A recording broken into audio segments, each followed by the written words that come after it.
Hi everyone, this is Cus Fragoso, and I'm here today with a good friend, Professor Victor Migenes. I was thinking doing this in Spanish, but I think we will do it in English today, even though you speak really good Spanish. So thanks for having me here. And let me tell our audience a little bit about how we met. We met, I don't even sure, probably about 20 some years ago. I was living in León, Mexico. Maybe you want to leave that out. When you say 20 years, it makes me look old. So maybe let's just say we met Okay.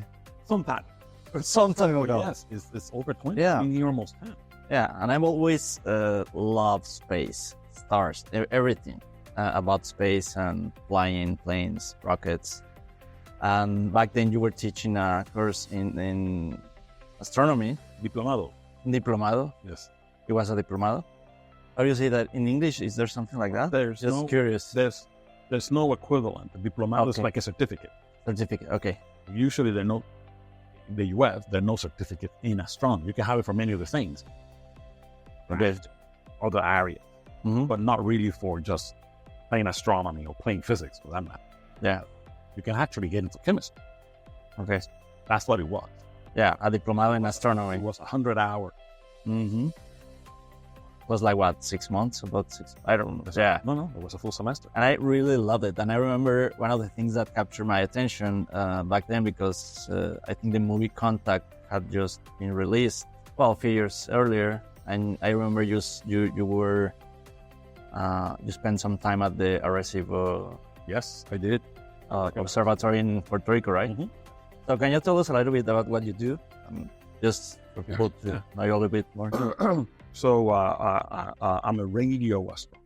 Mm-hmm. Okay, so I do astronomy, yes. Mm-hmm.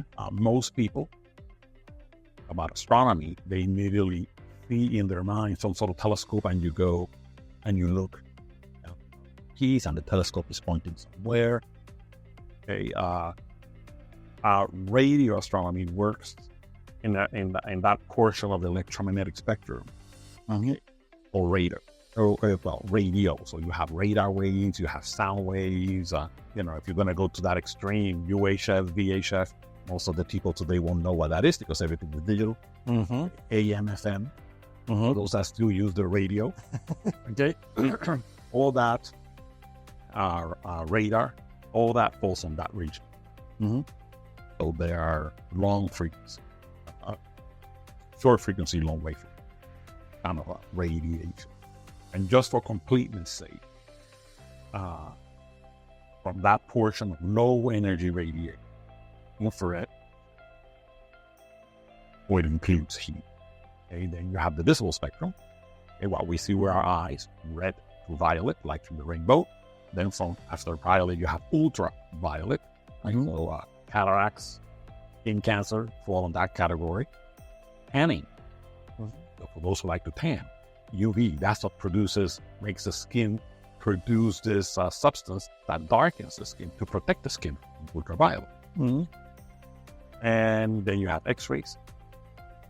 That is the spectrum of radiation energy that we know. Is this anything less energetic than radio or more in radiation spectrum?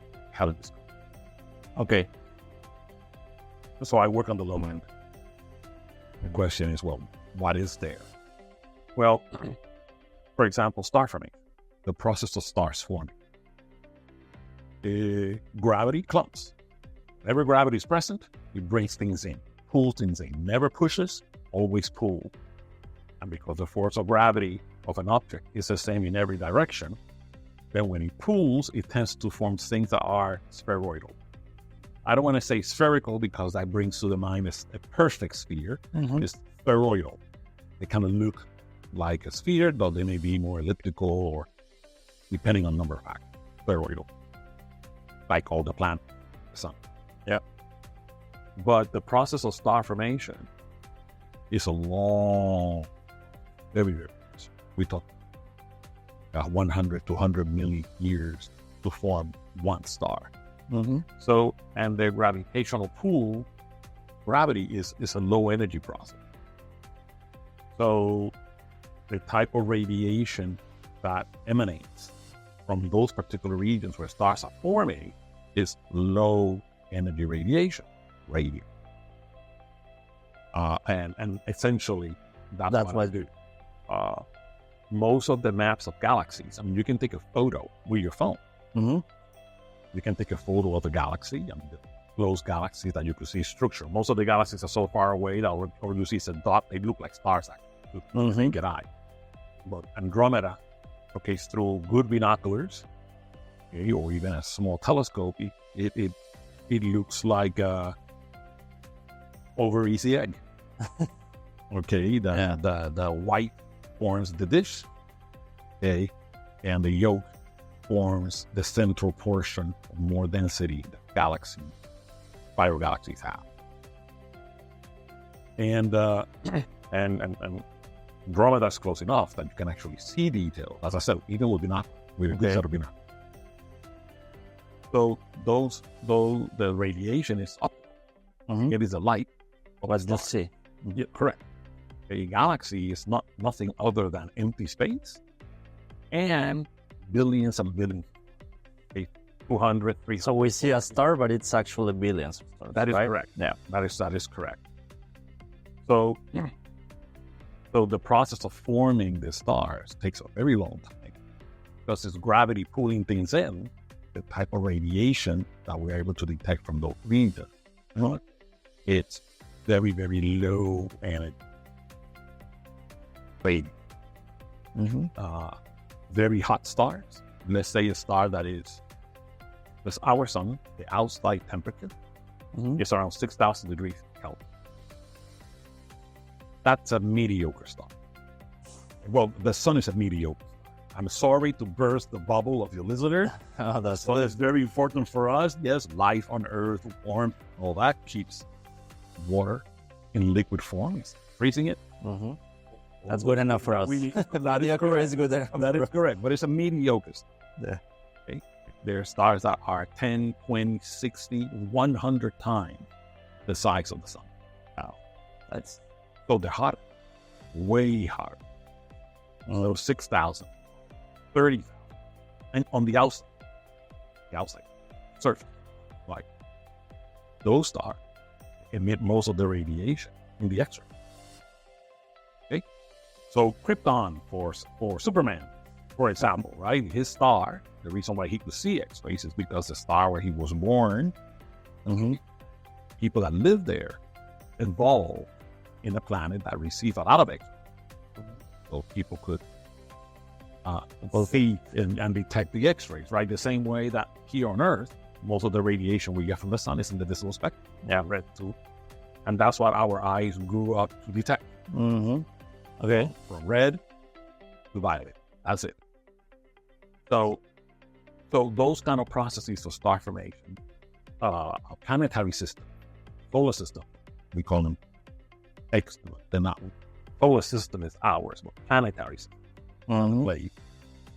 Those are low processes. Way, way, way low. Do so, and the radiation that emanates from those places tends to be very, very low. Yeah. And what initially what you personally like the most, or what do you wanted to do this? What's that capture your attention or that you decided to do? For example, we build special telescopes. They should not be called telescopes. Astronomy, anything that you use to observe the skies, also under the general category telescope. Misleading fans, people that like astronomy, to think that, it's another telescope. We use dishes. Yep. Arecibo, before it was dismantled. Yeah. 300 meter. To play American football, to play soccer, except that it was concave. I mean, it was like spherical type, so it fell like that. So it would have been very hard to try to play soccer when the bottom is always falling. But so it was big. It was big. It was been cool to be there, right? It would have been fun, that's for sure. So though that shape of those telescopes collects radio radiation, reflect the focal point, where we have the detector. Mm-hmm. Get that radiate, and because it's not visible, Mm-hmm. it literally is colorized. Certain intensities make them blue, certain intensities make them very intense, then we color it, red or, something. So we have a color pattern to indicate intensity. Mm-hmm. Okay. So you transform radio waves to visual That's correct. images that we That's can what it- interpret. What is? Yeah. In the old days, that wasn't done. The old days, those topographic maps that Mhm. you can buy. Yeah. You have these contours, and if it's a mountain, the Mhm. contours kind of get closer and closer, Yeah. and you have a little legend that tells you, oh, it's every 10 feet or whatever Mhm. it is. And then you have valleys, and then you may have places that are below, and you have other contours. In the old days, radio astronomy was that. You had a contour map. Okay. You wanted to see how bright it was? Well, how many of those concentric contours do you have? Mhm. Okay, and either they're going low, less than zero, or they're going high, and that was your visual information. Later, that can be encoded in color, which is pretty much what. Okay. So yeah, I could speak for hours about that. Or one thing or question that I have is because I really love talking about space, but for someone that they don't really like space or they don't really care about it, why is it so important, the exploration of space or understanding the universe? I mean, I have my own answer, but I would like. That's a solid question. Why is that relevant? That is a very serious. I mean, actually, and it's literally there is a ongoing debate, national and international, of hey, if we can keep on making little robots, satellites, go to Jupiter, do all the study on man, then why do we want to send? We can keep on sending rovers. A rover, those little rover things is 35, 50 million. From the budget perspective, they're cheap, right? So we can make more of those and send them to Mars, and they can run all over Mars and send that information back. And we can even figure out a way to lift it off from Mars and bring it over here so we have samples. So why do you want to send men there when a manned mission is way more? Mm-hmm. At least 100, 200. Because, of course, now you have to take oxygen, now you have to take food. Okay, now you have to deal with more gravity. Oh, more risk. You need to get riskier, so you have to make everything. The risk of life, the psychological effects of being, very small space with only a few people for long periods of time. Mars is an 8-month trip. Okay, so imagine yourself with even 5 of your closest friends, okay, for 8 months, locked into a small volume, trying to work together without nobody getting in anybody else's nerve. Yep. So there's all this issue. Problems is the Earth has an atmosphere. The atmosphere of the Earth protects humans from lethal radiation. Okay, there are cosmic rays, there are X-rays, rays floating all over them. And atmosphere of the Earth, as a part of the atmosphere that's called the magnetosphere, all this forms a cushion that absorbs up there and doesn't allow that radiation. Well, we cannot take that with on the rocket ship that's going to Mars. So they are exposed to all this radiation.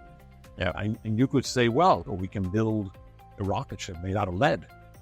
I mean, lead would filter a lot of this radiation. It's very heavy. But it's very heavy. Yeah. So correct. So trying to get it off the ground, okay, that would be a problem. So yeah, can we build it in space? Yes, we can, but we're not technological savvy enough to be able to do that. Mm-hmm. Yes, yeah. And then you end up with a similar problem.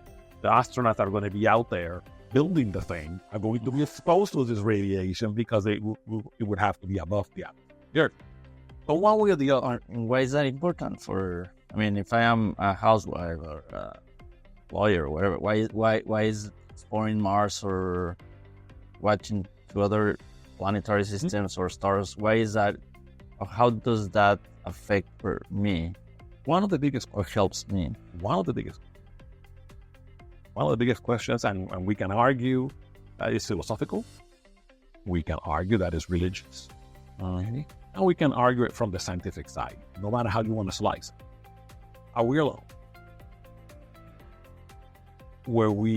Did we evolve? And I know that when I say evolve, I'm taking the perspective of not creation, but evolve here.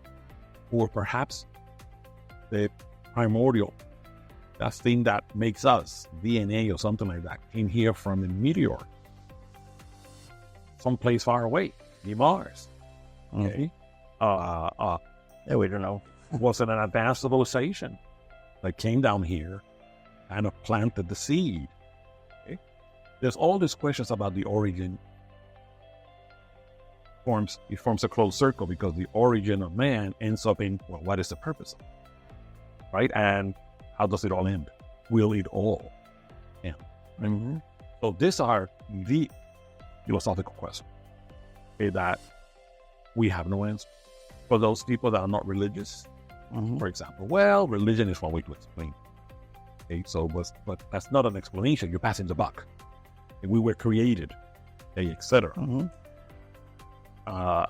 So to be able to answer that question in a way that is not, we think it is, but there is some evidence that suggests that it's this, or we can answer a bit more conclusive, then we need to look out. We haven't found anything within, despite all the movies where they find pyramids or they find artifacts and things deep down on the earth that show evidence of, well, reality, we have not found none of that stuff. And so we look out. That's one. I joke with my students all the time that the oldest profession ever is not the other one that comes to mind when we say the oldest profession. It's astronomy. Yeah. Okay, you can imagine the first caveman, okay, stepping out of his cave, looking up and seeing all these dots, perhaps seeing the moon during the day, seeing this bright thing out there that we call the sun, and flashing their heads and wondering, well, you know. And they were not so distracted by devices or books or whatever. I mean, they were just looking at the sky. So the concept of, astrology, concept of all these things is trying to give some meaning to all that stuff that we see that, in many respects, we don't understand. We've come a long way. Caseman, 2024, have much better understanding. But the better understanding has just opened even deeper question that the caveman could not come up with.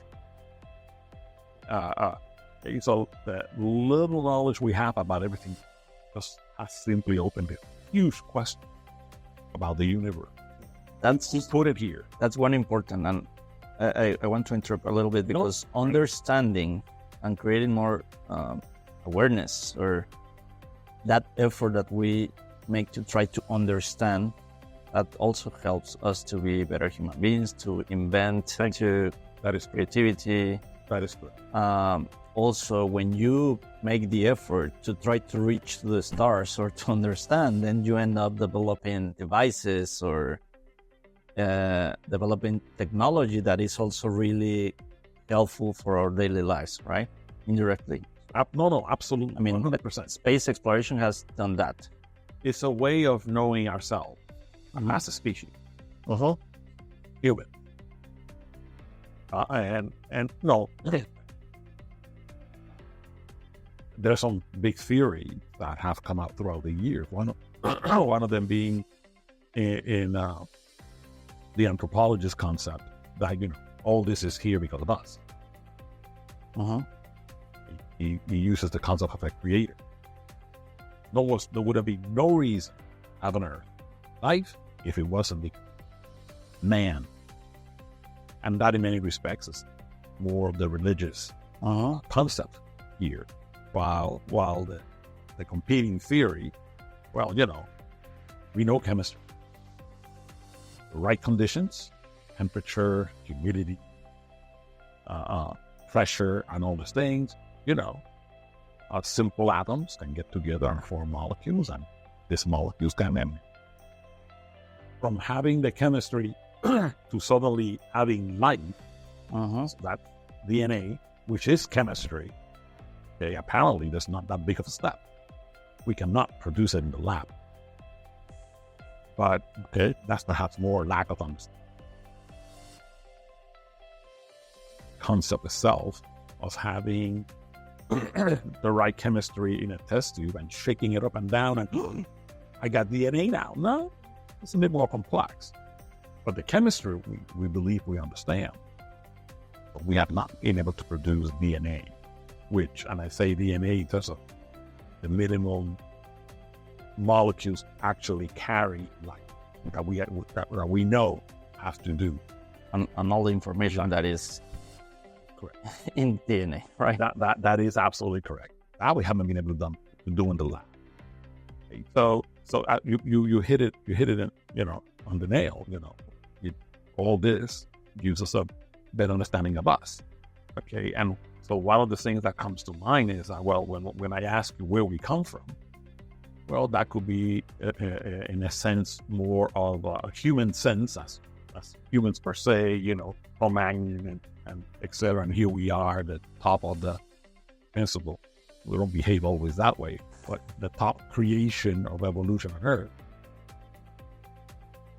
But there is the question goes further back because, to our knowledge, there's no life on Mars, not now. There could be virus, bacteria, other things like that level, but at our level, no, it's very clear that nothing, nor on the other planets in the solar system so far. Okay, so what inspires life? It's not only having water, having an atmosphere, other things involved. So part of our origin as a species, we may find the answers that we need looking outward, not looking inward. Yeah. So those are very important questions. Yeah. I said, in the metaphysics region where it hits philosophy and it's also hitting the area of how we can combine scientific principles, rationale, mathematics with thought, okay, and try to build a theory, a concept that actually can help us answer those questions. So far, it's outward. But I'll tell you something else. I mean, K2, Mount Everest, Arctic. Wind. Everybody can go there now. Oxygen mask, you got oxygen tanks, you can put really heavy stuff on so you don't freeze to death, blah, blah, blah. You can do that now. But when these people were doing those trips to find the actual North Pole or the actual South Pole and what's there, they didn't have the technology, they didn't have the protective equipment and all this kind of thing that we have today. It's very easy to climb the Everest today. Do you believe that you can actually, a lot of the people just simply show up with a lot of money and then they rent the people that are going to help them carry the thing, hence the rest of the stuff. So now they're just walking. Somebody else is carrying the stuff, all that. That was not how it started. Not true. Absolutely, right? I was reading an article that some of those 10 things that you can rent, at least to climb up to the first base, some of them got jacuzzis. Really? I'm not kidding you. You pay for that, but they could be pretty fancy. Okay. Right? Instead of being, n number of weeks with not a shower, not a bath. Okay. Now you can have a jacuzzi to help, and ease the tension and relax. Right? I mean, with vacations. Last year, the year before, there's a photo taken by one person that's waiting online. So there is K2. That's the highest point on Earth. And when you see, there's a line of people with red parkas or yellow or orange or green. okay, standing in line, okay, waiting for, it's your turn, climb up, stand on the highest point, let's take the photos, okay, get off. There's all these people waiting. It's like going to Disneyland. Correct, right? So to some degree, for anybody, I mean, I don't want to take some of the effort away, but the true fact is, climbing K2 now is not what it was 50 years ago. No. Right? In terms of really, I mean, a lot of people have died, okay, in the last few years too. But the risks, way higher 30, 40, 50 years ago. So that's where we are in space exploration. And that's what we are. The risks are high. How certain things did. If we did better rocketry, then to Mars will be shorter. That will be good. Less time in space is good for the health of the astronaut. But then we will want to go farther. Of course. But that's the human spirit. Yeah. And now you smell it right on it. That's the human spirit. Is there, then why not? That's why we try to go to the deep depths of the sea. Well, those brings other problems. Serious problems to get. It's easier to go into space because it's nothing. The deeper you go, the water pressure, okay, can destroy your little submarine or whatever you're trying to go down. So the problems of going up and the problems of going down, okay, are very different. But the human spirit, is there. I want to go. Yeah. And you cannot subvert that. You cannot stop it. Yeah. Okay, somebody's going to try. And now that you have NASA kept a very strong control on space exploration to be done with the federal government, NASA. Okay, but now other companies, X, Boeing, and other companies have gotten the issue. But are now building their own technology to go into space. Not so, you can't stop it any longer. It will happen. NASA doesn't want to go. Somebody else is going to get a crew that wants to go. They are the ones who are going to be able to put the flag and say, we need. A matter of time. It's a matter of. And of course. And I believe space exploration is really good for many reasons, but one of the things that I like about thinking about space and probably how big space is, the how you measure time in the universe, it makes us like this. And that brings a very interesting perspective of the problems here on Earth, right? And Carl Sagan talked about that, and very famous. The astronauts to speak about. There has not been one astronaut going to space, even before the space station. More now, they can spend so much time. Yeah, that doesn't come back somehow humble, somehow with a different perspective of the petty things that we're fighting about now. Exactly. That from up there, it's just a beautiful blue ball. Yeah. With green. You don't see borders. You don't see Democrat, Republican. You don't see anything. So that's correct. In my opinion, that's very important. And it would be really important for people to spend some time trying to understand that, because that way you can put yourself a little bit far away from or daily problems or the things that sometimes you believe affect you so much in your daily life, right? So it gives a perspective. Yeah, so space, 100%. I mean, in size, I mean, we're in a really little nothing, right?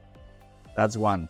But the other, time here, even though it looked like long, 70, 80 years, I mean, 100 if you're really lucky, it's nothing. So what are we making from it, right? Is that I'm curious if that's something that, and let me tell you something. That you talk about it? Oh, yes, we can try. Let me mention something else that has made space exploration premium side. We are running low on metals. We are running rare earth elements that are super important for electronic technology, right? We are running we're running low oil, but not clear if we're going to sign anything. But you need light to build oil. So that's an organoid. Yeah. but to keep on building and constructing that we are, that's becoming an issue too. So I was reading the other day this article about an asteroid. Actually, the United States Fed mission landed on the thing, grabbed some stuff on the way back. Yes. Now, study what's the chemistry. We can have some educational guesses of the chemistry, bouncing light off it and seeing the spectrum and seeing other things. Okay, so we can get a general idea of what the composition. Exactly, what kind of proportions are we talking about, etc. If you wanted to mine it, we're talking about mining. If you wanted to mine it, but you want to make sure that you're going to get out of this way more than what's going to cost, Of course. and then try to mine it, right? And we're not even talking yet about robotic mining. That's a whole different can of worm. Much easier to have people doing that there. And that brings us to the first problem of, how can you have these people, live, not get sick, survive, trying to mine a place where the closest doctor, is hundreds of miles away in the opposite direction. So my point being, which is perhaps one of the reasons why suddenly now their company, privacy, is that, gee whiz, if we go there and we can mine, we could get iron, we could get uranium, we could get a rare earth, open that we need here in quantity. And this is a chunk of rock and an asteroid floating out. Even if it's just a few miles across, so it's really a tiny one, a few miles across, it has pure. In principle, there's no light, so you don't have to worry about, environmental reasons, not mining here, doing this over there. Let's just go and somehow, break it down into pieces and bring it down here and benefit. And I think that's one of the big drive. Yeah. And in trying to solve all those challenges, then you you solve a lot of other problems. Because right now, if you think an airplane is just like, yeah, sure, just an airplane. But 100 years ago, to imagine that we could do that, it was unthinkable. Yeah. So what's going to happen in 100 years? And that's what makes humans better, right? Trying to solve unthinkable problems, to try to think out of the box, or even seem a little bit crazy sometimes. Yeah. Well, yeah. Come on, you just hit it. We can go to Europe here, 6 or 8 hours. The Galveston would have been at least a week on a boat, big boat. We get there, right? And now it's down to hours. Less than a day, less than a half day. So we've come a long way. Can we go a long way further? Well, yes. And generally speaking, yes. Of course, how? Well, it depends on what we discover tomorrow. How we put those things together. Okay, so hindsight allows us to see how we've grown and how far we have come. As we look forward, there's no end in sight. It's just a factor of time. Yeah. How much we have, we don't blow our others first. Just turn the TV on and listen to If we don't self-destroy ourselves first, if we make it, we could. There's a long way ahead, right? But you were talking about time. Time is the issue. Yeah. But last time you visited me, we were talking. There are some experiments at the atomic level, way down there, at the size level of things are smaller than what a microscope can see. Some of the best We don't get to see electrons. We don't get to see within an atom. We're talking about that kind of visiting experiments that seem to suggest time reversal. Yeah. Now, that we can walk around at that low level, at that level of simplicity, doesn't mean that we can do it with humans. Mm-hmm. The mind, the brain, the bodies are way deep. Being able to play at that level with certain things, not the same. You're a Star Trek. You have to be a Star Trek. Of course. Okay. So the beam me up, Gotti. Of course. You hear the little noise. Big Star Trek fan. Well, we kind of can do teleportation with electrons. It's a little bit cheating. Yeah. But we can kind of do that. Why would electrons care not to be here or to be over there? That's a different ballgame. That's how you would start. If you can do it with an electron and then perhaps two, or maybe a molecule, then you could actually imagine building some transfer. But it's very simple. It would be much simpler to say, I have this phone, okay, let's transport it 2 rooms down the hall, than say, take me. The complexity of the human body, because it's a remapping. But we don't see it, but is that every atom, every molecule has a place and a particular function. So when you appear on the other side, you will need a computer sufficiently huge in terms of memory to be and RAM in terms of being able to keep track. And we have to be sophisticatedly fast because some of these atoms and molecules would die without the connection to other things. And we have to be done very, very to be able to take a nail that is already dead, to take a nail, human nail, and move it from here 2 offices down the hall. So forget about living things. I know. Okay. But when you talk about computer power, think about 30, 40 years ago, you could not even imagine to have the computer power we have today, right? So it's only a matter of time, I think. And also, people is starting to print food or to 3D print a lot of things that with a few more years of development, probably we will have like those special machines that, I want a steak, right? What was it? Was a movie where you put a pill or something in, it looked like a microwave, you press a button. Yeah. Out comes a Back to the Future, probably. chicken, Yeah. or something like that. So, I think it was Back to the Future, a pizza, rehydrated pizza or something like that. Correct. I don't know. Things like that, right?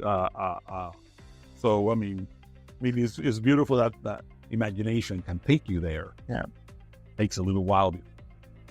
Yeah. And one important thing that I'm not sure if it's, it's related to space and what we're talking about. We humans, we tend to think that the future is going to move the same pace as it has been, as the past is been moving toward us. I don't know if I'm explaining myself, but I have a 6-year-old boy. When he's 18, 20, and he needs, I don't know how the world is going to be in 10, 20 years, right? But when people ask me, what should I be guiding my kids to look at in the future, to study, to what career, or because in the past it was just, you can be an accountant, you can be a lawyer. It was very few things. But now, what I tell them is make sure that it's related to space. If you want to be an architect, make sure that you consider building in space or designing in space. Or if you want to be a doctor, make sure you include space or AI. That's going to be like as important as having a computer. So space is not that far. If you don't really like stars or whatever, you better start thinking about how are you going to be part of that.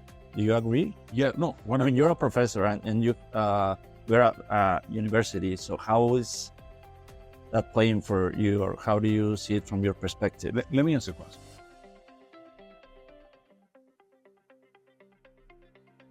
Do you know what a slide ruler is? Do you ever use a slide ruler?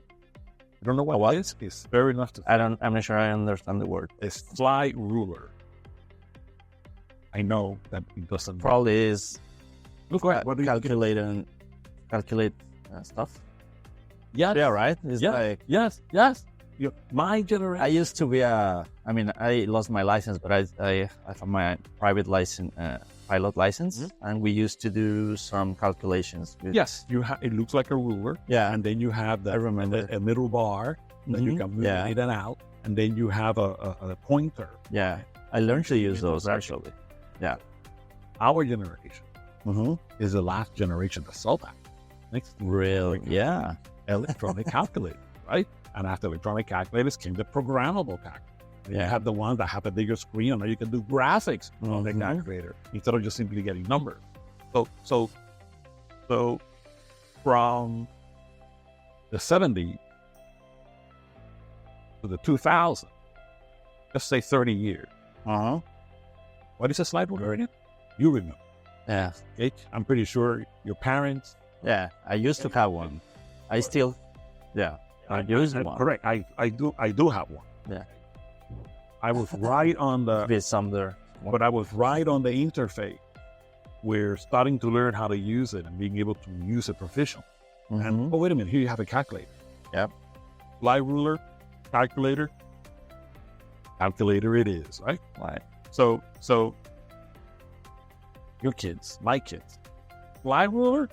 Right, yeah, I slide a ruler on the desk? What are you talking about?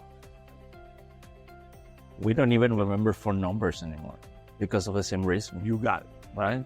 Okay, and you may remember the 3.5-inch disc and the floppy drives, and you may remember your first desktop that was almost as big as the desktop, okay, of your desk or something like that, because they were huge, heavy. Now carrying a laptop.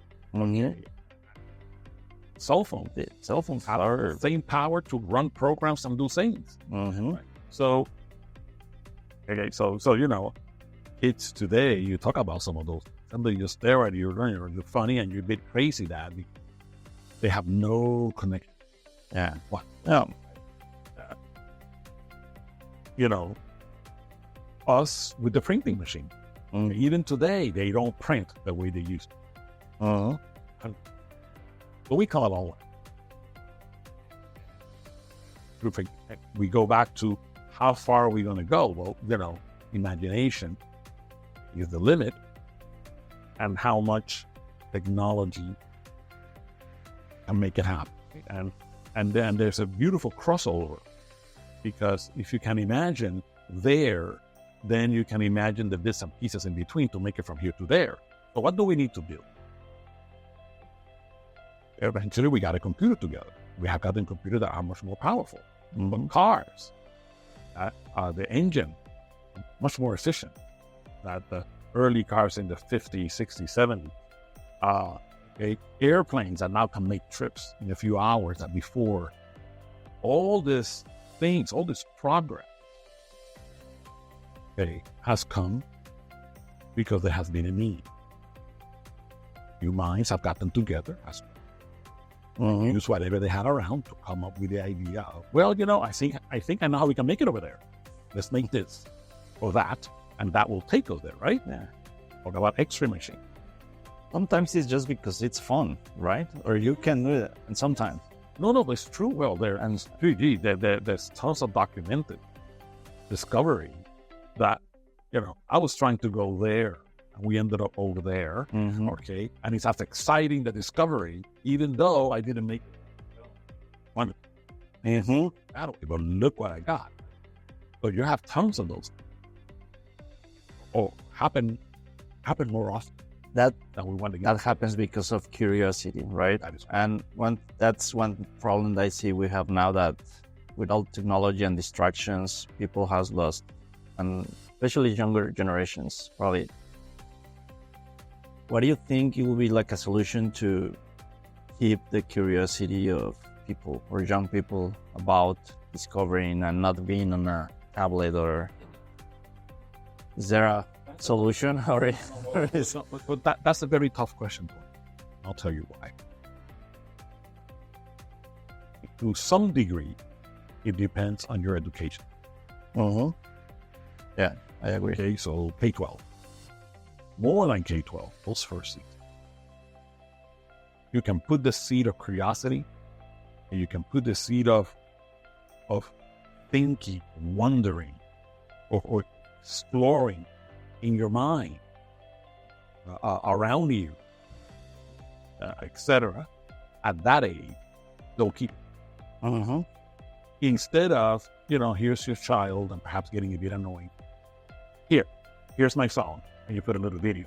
And the child will go and sit over there and listen to this video, whatever, having fun. Be Easier for the parents too, right? Correct. Isn't it? Yeah. Isn't it? I'm guilty.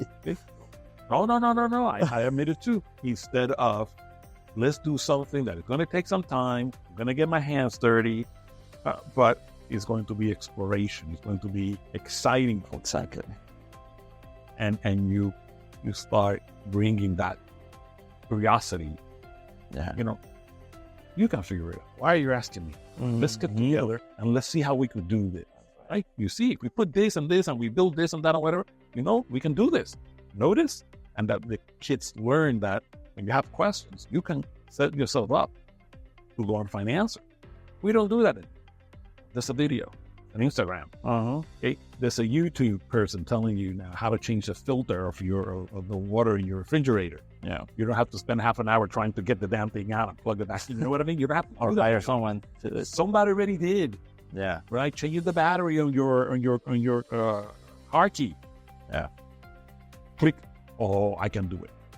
No original. Oh, wait a minute. How do I open this thing? Nope. I don't need to wait. Somebody already did. They'll tell me how to do it. Click. YouTube. Yeah.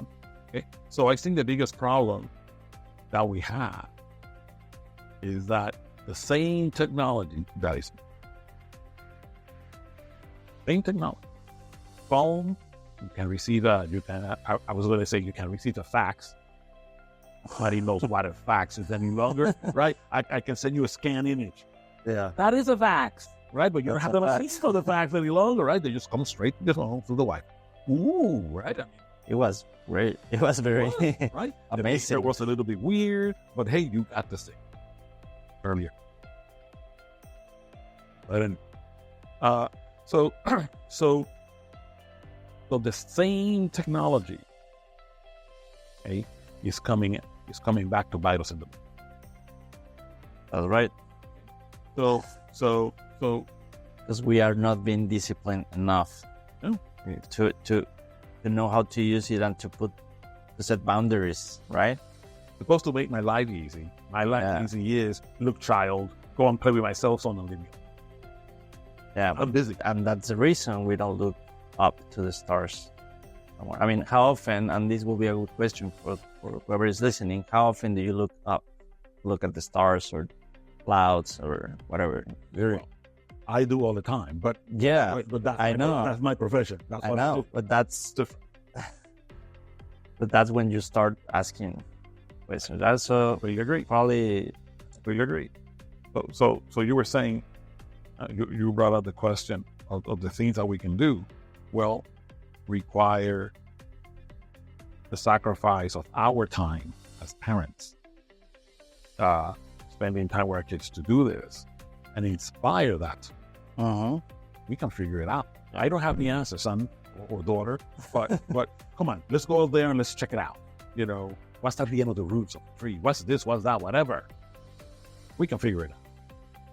Even if it means, there's a space in YouTube that you can go and they have the scientific things that you can learn tons of interesting things whenever you want to. Yeah, I'm going to open this link for you so you can go. Even that. And making sure that the children are using it properly. Learning and enjoying that. Even that. Okay. The school system, specifically, has become, not immediately, so I'm not blaming this president or the previous president or previous 2 or 3 presidents, has always been an issue at the state level. Okay? To have a certain homogeneity, the federal government has come and has regulated what the kids should know for 3 years in elementary school, junior high schools, or uniform. The truth is, as a richer state economy, do way more. Okay, that's things that, well, I would like to invest. But right now, we have a medical problem. We need more hospitals. We need more doctors. We need whatever. That is more important than improving the education of our kids for now. Later, we'll come to that. We never will. But the point is that prioritizing is, and no matter how you want to color it, is political. I'm not saying blue or red, and I'm not pointing my finger at bad decisions one way or the other. We're saying it becomes true. There's more here. You have to borrow, or we should not be borrowing. We need to do something different. Which is fine. That's true too. How do we do this? These things. K-12 education slowly come down in priority. So everything is technology now. So school is supposed to be doing super well if my kids can have a laptop. I learned to do, and so did you, something with no laptop. So yes, we are visual learners. That's true. So it's awesome to be able to use and get the visual thing going. You get a little video, whatever. Of course, it's awesome. True. But here we are, and the engineers of today, did not have a laptop in their school. So the way we have measured the strength of an educational system at the state level is in the trinkets, in the electronics that you can throw down to the students. If they're not used properly, then they're just a video feed. Okay, maybe the video feed is more scholarly, but it still is a video feed. Not being taught to use this to gather information, to answer, just because today it's much easier just to press a button. The answer, without having to work through the problem. So what I'm trying to say with all this is that other countries are dealing with the issue. And the concept of curiosity and the concept of critical thinking.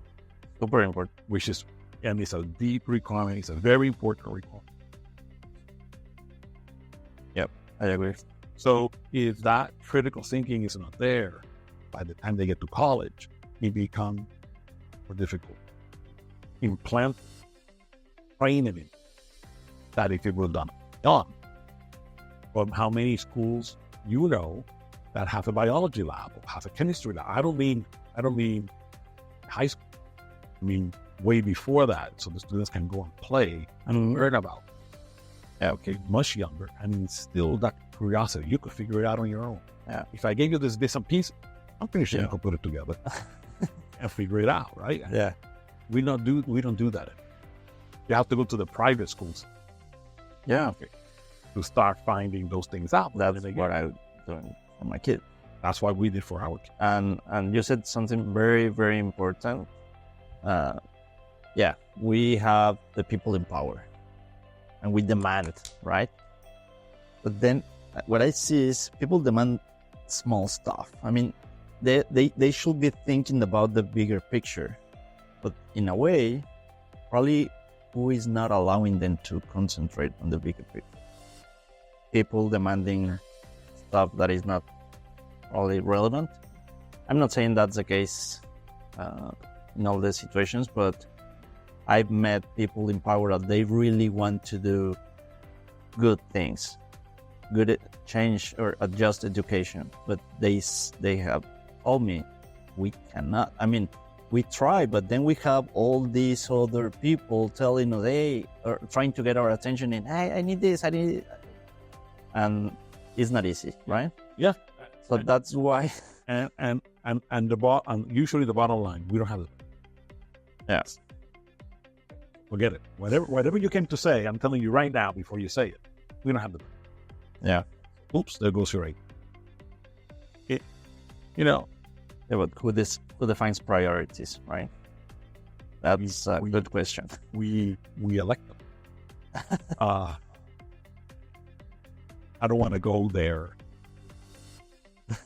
But if you read some of the diary of our forefathers, in terms of the Constitution, whatever, they were not for the voting of the masses. They were for the voter of the educated. So the farmer that lives 10 miles, 20 miles out of town, that takes him a day in his wagon to come here to, deliver his produce, trade, or whatever it was. That guy doesn't really know. The news don't go over there. They have to come over here to read the newspaper. Hear about the news. Do you want that person voting in an election because they don't have no understanding what the issues are? That's a very good question. No, so there were internal discussions. This team of very smart people, very religious people that put together the conclusion, on what does it mean to vote, and they give the right to vote for everybody. Hey, not women. Black cash later. Okay. Yeah. So my point is that if you're not their perspective, you're not familiar with the issue, then your vote can be as dangerous as no. Right. Okay. So, but we cannot come out with this document, about liberties, et cetera, and then say, but you don't know how to. It's like if I am sick and I want the opinion about my illness from architect. I mean, it could. I don't know if that will be a real good idea. So I send your house if you want to. Yeah. I cannot really tell you what I want. But what you're saying is, we cannot consider everyone the same, but we could educate them. We could, It's a complex topic. No, it's complex. Correct. And that's a decision that requires a pyramid of smaller decision making. And then somehow you have to prioritize it. It's not to blame to some degree. I would like to educate our kids better, but look, we first need bridges. We first need this. Look, right now I have, the nurses or the police or whatever asking for raises in the salary. And now we have this all these issues going on. Excuse me. Be happy that your kids are going to school. Please learn, read up. Yeah. But you don't need to answer this, but the question will be, should we give the same power or to everyone? I don't know. Or same value of their opinion to everyone? We don't know.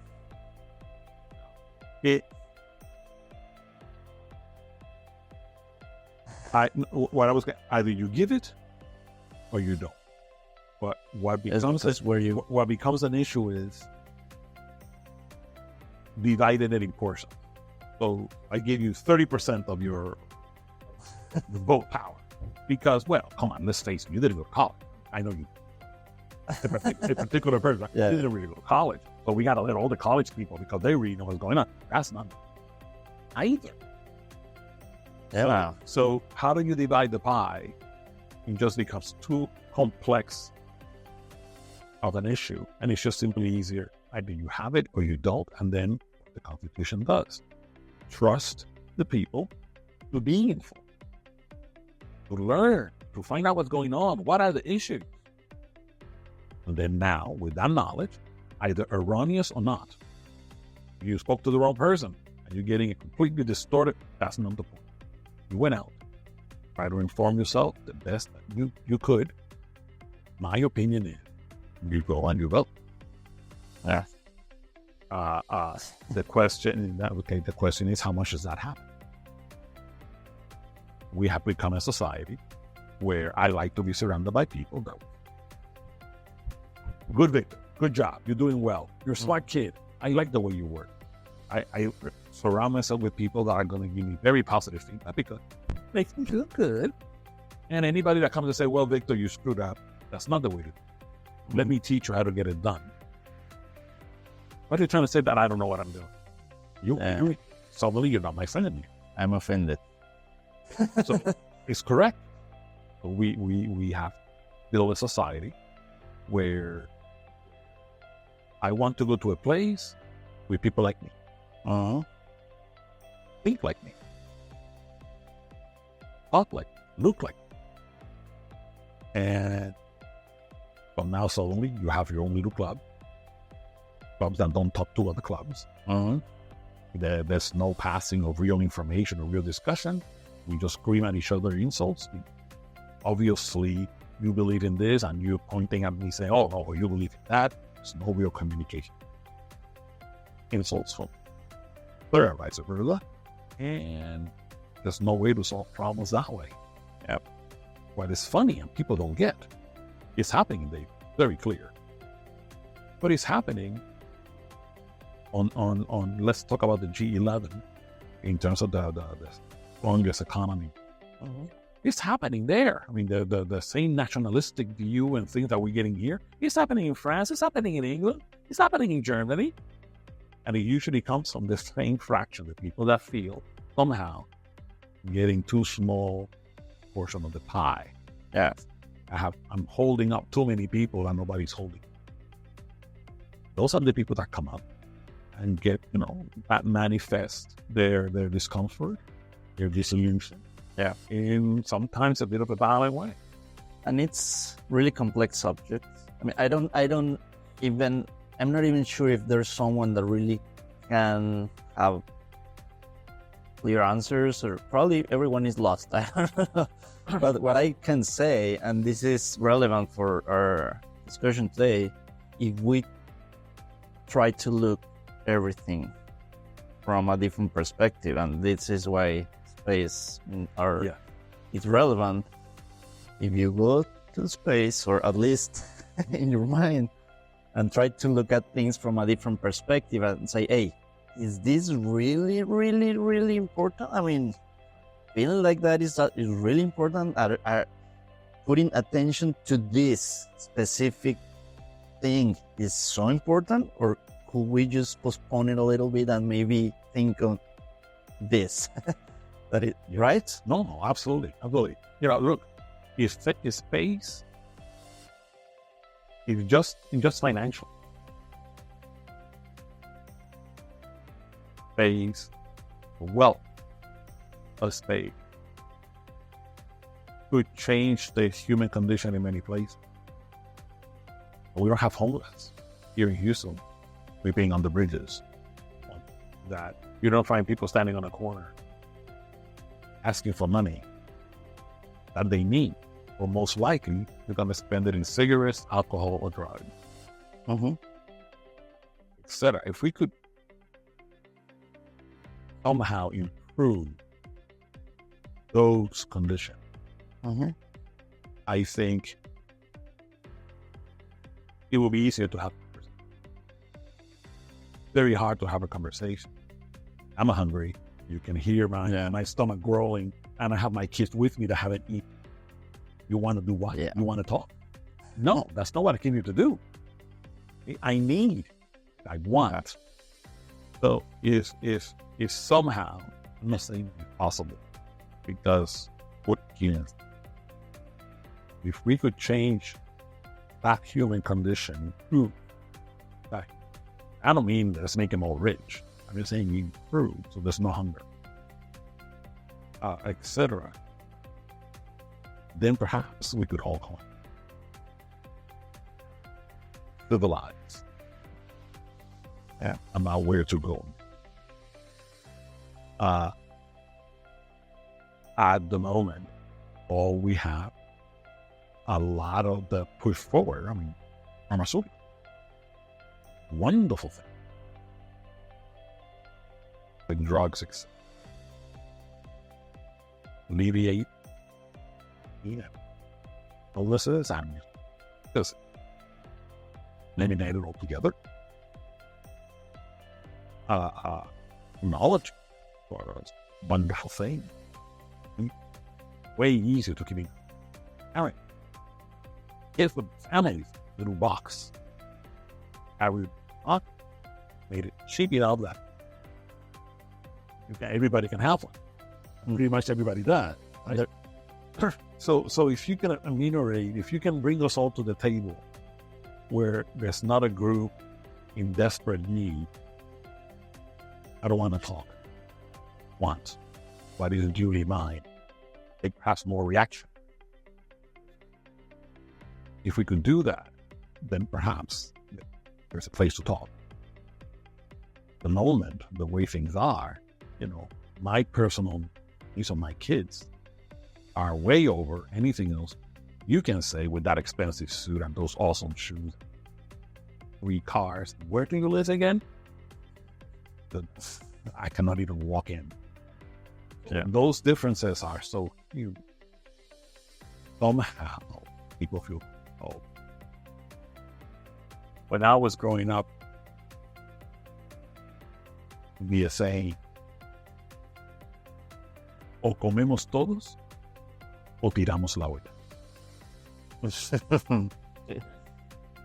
And, Can you translate that? In English today is more like, we turn the apple cart. We want to participate. We want to eat, but if he needs to, then we take it away from you too. Yeah. Nobody does. So, Go and live a little bit on my broken symptoms. Yeah. And then let's talk. Yeah, we used to say, o todos coludos o todos rabones. Like, there we go. In my days, it was a bit more reactionary. Comemos todos o tiramos la olla. Yeah.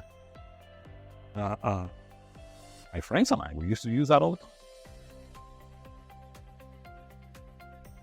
time.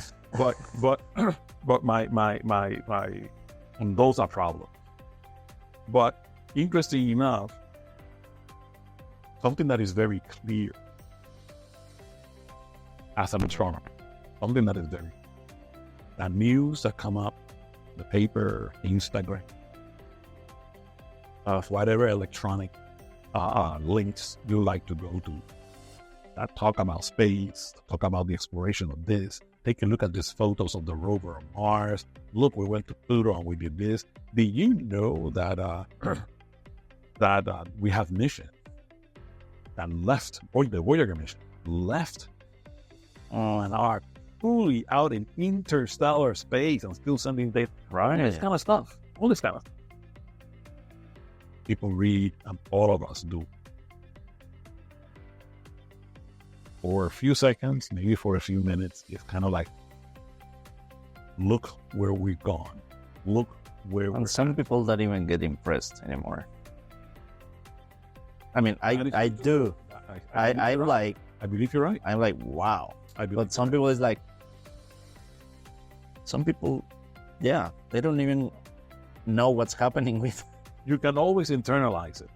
You're telling me that we have a satellite, the Voyager missions, that flew out in 1974, and it's out, I don't know where, so far away, and I cannot feed my children? Yes. Okay. And I have this need, I'm homeless. Okay. Last winter, I almost froze myself to death because it was very cold outside. So you could always settle around. I'm like, well, yeah, great, and we can do that, but how about the problems down here? Right? And it's not only that, it's just that people is getting used to see so impressive things, movies or every day that, yeah, sure, going to Mars. When? Are they going yet? It's like, they don't even know, but... and we talk about this at times. This is one of the big reasons why NASA stopped sending people to the moon. Okay, in the 70s. Started in 69, 70, by 77, 76, 77 was the last mission. They stopped. And one of the reasons, not all of them, blame NASA's creation, President Kennedy perspective for NASA, make it to them. That's it. Okay? And it was a very political reason. Yeah. The Russians beat us putting the satellite in space, beat us putting an astronaut, they beat us putting all the blah, blah, blah, blah, right? So the United States say, okay, fine, I'm going to put the goalpost all the way down. That's all we're going to do now. We did it. So, once you score your goal, Yeah. well, you did it. I mean, What else, right? do I need to score more? Right? So after 69, 27, I think it was 4 or 5 landings. And the little rover kind of stuck. Huh? Yeah. So the mission of NASA, Uh-huh. and they, okay, partly, NASA took the vision of how do we survive as an entity now?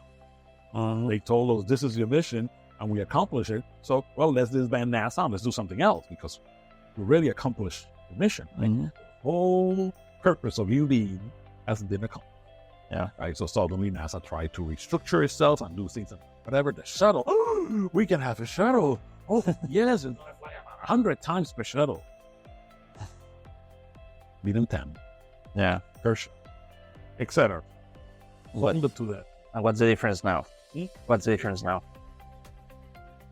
Do we need it now, or is it just because someone came and said we're gonna do it? And What people don't see is that the other problem NASA had was very clear.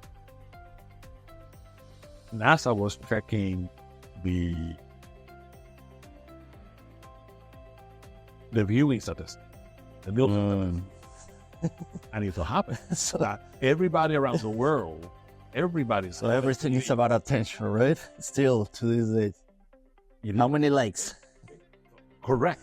How many hits? That's the terminology today. How many likes? Oh my god. So from the first mission, oh wow, it was the first time. Everybody was hoping. Oh gosh. A lot of people went. For the second time, then when the rover came, that's different. That's new. And you saw the astronaut jumping in the rover, running around. Everyone was looking at the launches, right? But then it's like, oh, one more launch. Like right now, SpaceX is like, oh, they just launched like 3 more rockets this week. That's Yeah, right. I didn't even see it at the beginning. It was like, oh, it's going to be a launch. Well, that is the attention span of humans. But if you base your project in likes or views, then it won't progress, right? And I think we could keep talking about No, for hours. You have the clock. Okay. No, I think we will probably to talk about. So, I think I will need to come back but one other time. Anytime. Tell me, is there something else that important message that you would like to talk about? Whatever, it doesn't have to be space. When as humans, we have grown to the place, to the point, as a civilization, where I want somebody else to take care of it. That's right. It's almost you're responsible to fix it. Medical perspective. I want to use drugs. I want to do something, whatever. And when I get sick, I want somebody to save me. Mm-hmm. Your problem. Mm-hmm. I'm using drugs, or you can see it in so many aspects. In general life, I want to take the risks. I want to live the way I want to live, but I want you. So that has become. But if you go back to the United States for the expansion period, East Coast and the West Coast, they started moving toward the center with all wild territory, no civilization. I mean, you wanted to go there, you would pick up your family, and go there, you would have a farm somewhere, and it was all of us working together to find water, to find wood, to do the cooking, to protect ourselves from the elements or enemies. Okay? I mean, those were pioneering families. Okay, in every respect, taking the chance because we want to have a little piece of land of our own, and we cannot afford purchasing, in the Philadelphia of the time, the LA of the time, Cisco, big cities. So we can go somewhere where nobody's going to push us. Yeah. And that had a cost. Hard work, hard sweat.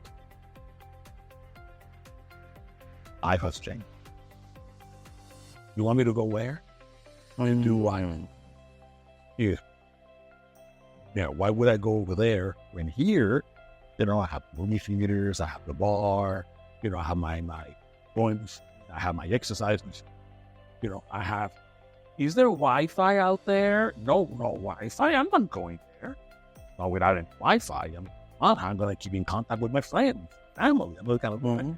So that pioneering spirit that was noticed by the Americans through the years, comfort, and it's fair enough. Don't take me wrong. I'm not really criticizing in a certain way, but because of the present generation in general, and it's not a lot more of their fault than the people that brought them up and reared them up that way. But the point is that, well, I'm willing to go exploring, yes, but is there a place I can hook up my phone so I can connect? Yeah. Because I would like to send some selfies to my family and friends so they know what I'm doing. Yeah. Okay. There should be Wi-Fi.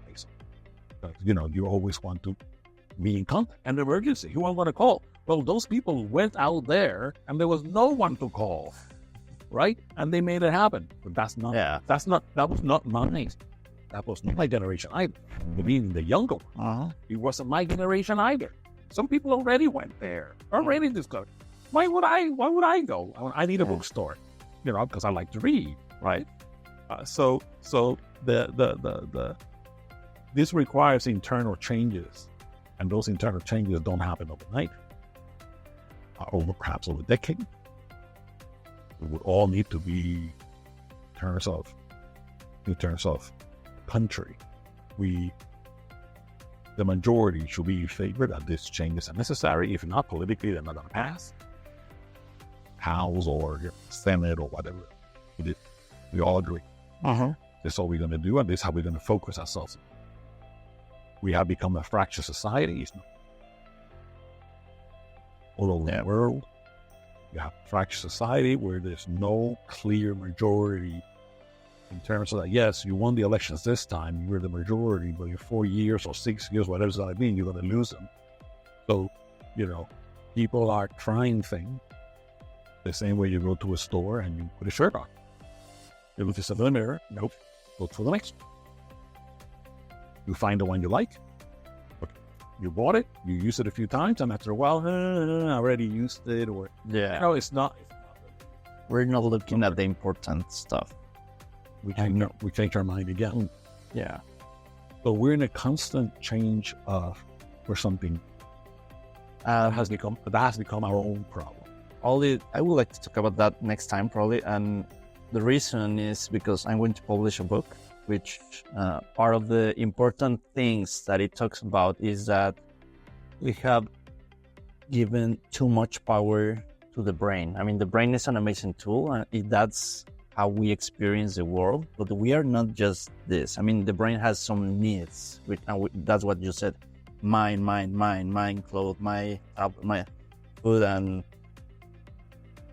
I mean, we are not just this. We are our environment, right? Because you are connected to other stuff. So you need to consider that you are not only an individual, you are also part of a community. But we have lose sight of that, in a way. No, so I agree with you. It's very important that we create more consciousness. Is that the word? Yeah. That we are not only a brain or a computer, a processor. I mean, we are our environment too, and we need to consider others in order for us to be able to have a better experience of life, right? What is it? You need a village. As to rearing an child. You need a village. No matter how much your parents make, telling you certain principles. However, at the end of the day, you grow up with other kids. either the education system or either we don't have education system down at a very early age. You work for your father at a farm, whatever it is, you start interacting with other people. Most likely with similar ideas. Local neighborhood. So the environment is kind of slowly creating the next generation of people with a particular idea. Yeah. And that is, I gotta be honest. It may sound like I have all the solutions, but I don't. I mean, I don't know how to deal with that. But I don't think if there's someone that. But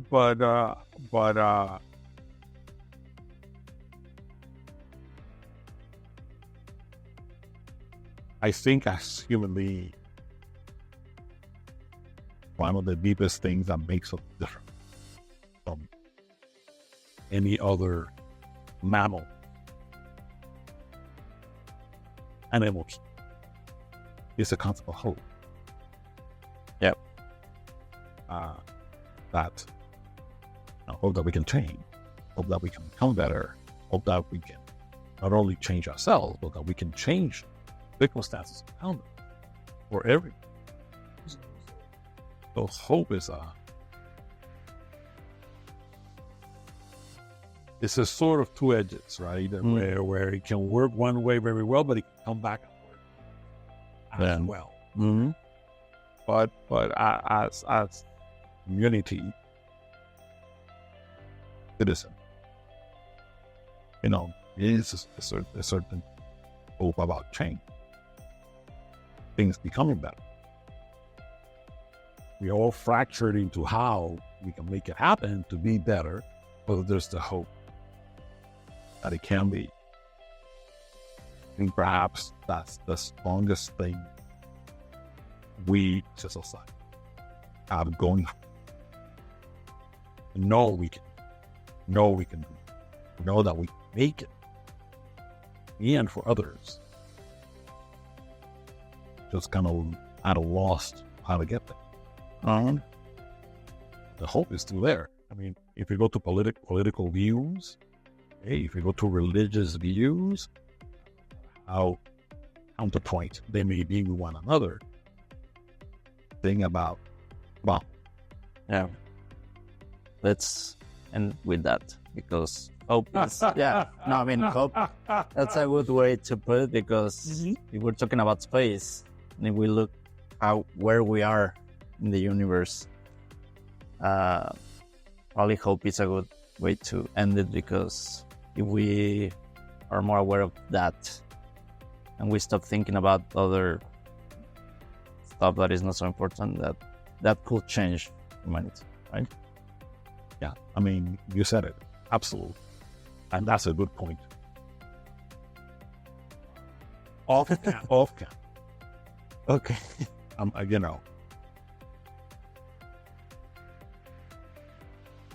No matter how much we don't, there's only one Earth. Being with life that we know of. Certainly, astrophysical studies, close enough to us, have any meaning interaction, assuming that the speed of light is still what it is, and we haven't overrun the speed of light, etc., etc. Then, as far as we've been able to see, no planets, intelligent, technological life, etc., come to our rescue. That kind of situation. So we're here. We're alone. If the planet goes to hell, we're all going to hell with the planet. The rich and the poor, the ones that have a lot and the ones all going the same. We cannot leave the earth to go someplace else better. Yeah. And human condition is very, think about it. People ran off from Europe, come to the new land. Because of religious freedom and for the purpose of being able to own land that they couldn't own in Europe because, they were kings, they were barons, they were all this social structure. and you happen to be way at the moment. Yeah. You rented the place that you lived, so to speak, by working and producing. Came here for the liberty of. I realized with them, all vices, all perception, all prejudices, they all brought that stuff.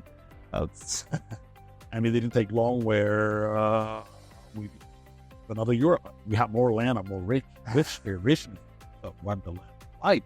But we became kind of what we wanted behind. Yeah. And here we are, 200 odd years later, well, more. But the situation that we have created, Yeah. both similar to what those children left behind when they came over. Okay? You want to have your own house. It would be great to have a house on rent for the rest of life. Are earning their money, the powers that be, the things that are happening. So very similar circumstances are happening. Yeah. But there's no place to go. I just saw the movie a few weeks ago again. The 1492, The Conquest of Paradise with Gerard Depardieu. Oh yeah, he plays Columbus. And I remember one of the scenes, he says to the queen and to the politics, there's nothing we can offer to them. I mean, they already live in paradise, something like that. I mean, they have everything, right? What are we going to offer? And interesting. Yeah. And yes, and what we have to offer. And let me tell you, it's very easy to blame people or to blame others, but as you said, we're responsible for on planet. So even if you think you're not, we all have a part, and we should do whatever we can to preserve. Yeah, we have nowhere to go. Life. Not go to the moon because the conditions are worse. Even if we could, I mean, what is better than this? Oh, that's right. I mean, that's why I still look at the clouds at the sunset, and it's like, wow, it's beautiful. I always get his name wrong. Not Tyler, the astronomer that is very big in Instagram and other places. Go. Yeah. I know. I also forgot. I mean, he's an astronomer, and I've met him 3 times. Really? You figure I would know his name? Oops. Yeah, sadly, but yeah, whoops. But he was saying one of his Instagram. Neil? No. Neil deGrasse. Yeah. He was saying that if we can come with the technology, terraform, don't tell me that we cannot use that technology to fix the problem on Earth of bad air, bad water. Exactly. So if we could actually make Mars surface livable for humans, don't tell me that we cannot fix the one we have. Yeah. So even in that, I mean, he is for space exploration. So yeah, we should go there. But the idea to go there is because we cannot live here any longer, air, water, pollution. And we can figure out a way to fix it. Before we go running to live in Mars, okay, why don't we fix our own Earth? Right. It's the same technology. And he has a good point. Let's go there for the right reason. Mineral. Well, we can, create another car. We can do all these things, wonderful science fiction stuff over there. No problem. Let's not go there for the purpose of this Earth. Do it there. Well, here, where we live. You can use the same concept when you say, let's fix the government or the president. Hey, fix your home. Let garbage fix your home. You're right. I mean, or your neighborhood. Or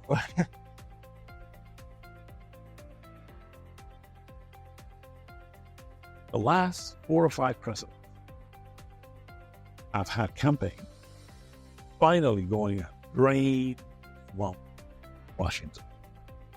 And part of their campaign, we're going to go and change the roots of the political system.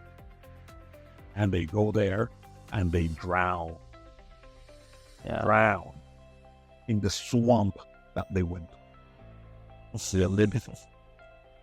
So, you know, perhaps more than let's eliminate swamp, we actually make the swamp kind of work for us. And we do something to get something out of the swamp that is positive, because, like I said, 4 or 5 presidents have had in their political discourse part of their mission. If you send me to one, we're going to change this. We're going to clean that mess up, and we're going to have. I'm not saying that they have not tried. You see, I don't think they really can. It's too many variables. It's too many interests. I almost think that once they go to the Oval Office, somebody goes, let me tell you the swamp representative. And let me tell you exactly. Let me tell you how things actually work. Right? If you want to get a vote passed here, if you want this support, whatever, rock the boat. Anything you like to say. And I don't think it's only one person. It's like, you need to please this. No. And you're like, okay. That's more than a swamp. I heard one time, actually, Arnold Schwarzenegger. I went to a speech, and it was a really, really good one. And he was talking about that exactly. He said, I had a really clear vision of what I wanted to do. And when I got to the government position, I could not do it. I mean, you have to please everyone. You cannot. It's not. And he said, you don't understand. You think it's like, you have the power. No, you don't have power. You really don't have the power to do what you said you were going to do. You need to. Well, it's complex. But it's. But you know what is funny is, I elected this one. That's right. I'm voting. You're voting. But that's why, because you don't have another option. Yeah. Because you only have 2 options, right? So you have to choose. But the funny part is, can we change that? Yes. Okay. Am I willing to vote to change that? Well, I don't know how. Or I'm not being allowed to. Either way, it's not happening. But I grew up, so did you. I have the power. Voting is powerful, right? Mm-hmm. Okay, I feel like Harry Potter. I show up with my wand. I have the power. I just don't know what the spell is to change this mess. You know what I mean? If we all get together and we wave our wands with the same spell, we can change this. But let's know what the spell is. So we have the power. We don't know how to use it. We don't know how to use our own power. No. That's a good. And going violent is not the way, because you're going to scare the other half that don't want. Okay, so you're right. I mean, I think Arnold Schwarzenegger said it absolutely right. You go there thinking you have the power, and then you find out that you need to negotiate. And some negotiations, you'll get a little bit of a win. You cannot, And you're also always concerned about the next 4 years. Uh-huh. I mean, Arnold, generally speaking, was a good governor. And he was able to attain some things for the state. Yeah. Complex. The world is very complex. That's what I agree that we need to sometimes look from a different perspective. Not true. And you're right. Looking from up there down here, it gives you the most different perspective you could ever have. This little blue marble. That's right. Thanks. My pleasure.